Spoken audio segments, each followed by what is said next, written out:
पर कथा शुणी निज लोकंक उपरे हठात कौनसी पदक्षेप नियंतु नाही काहीकि ना एठी वर्तमान समय रे घर भांगुथिबा लोक बहुत मिलिबे किंतु घर जोड़िबा लोक बहुत कम। तेणु आखिरे न देखिले काहा कथा को सहजरे विश्वास करंतु नाही। आवेग पथरे न चाली विवेक पथरे चाल देखिब तुमे तुम जीवनटी को सुंदर करी गढ़ी तोली पारिब। कारण दुनिया श्रेष्ठ अदालत हेउछि मनीषर विवेक।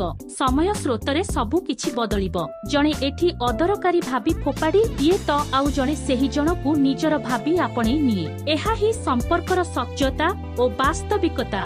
शरीर को जेते कष्ट हेले भी चलिबो। जदि आत्म सम्मान उपरे किए टिके कहिदेबो ताहेले जीवन चालीगला भलिया लागिबो। काहीकि ना शरीर को कष्ट हेले मेडिसिन ठीक करिदेबो। जदि कलेक्टर उपरकू कथा आसे मनीष सेठी मरिजिबो।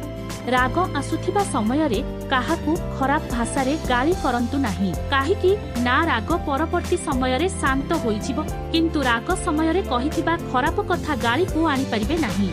समय समय अजणा अपरिचित लोक माने एते साहाय्य करि दियंती जहा चिरस्मरणीय होई रहि जाय। बेले बेले अति निजर लोक एते कष्ट दियंती ताहा मध्य चिरकाल पई मने रहि जाय।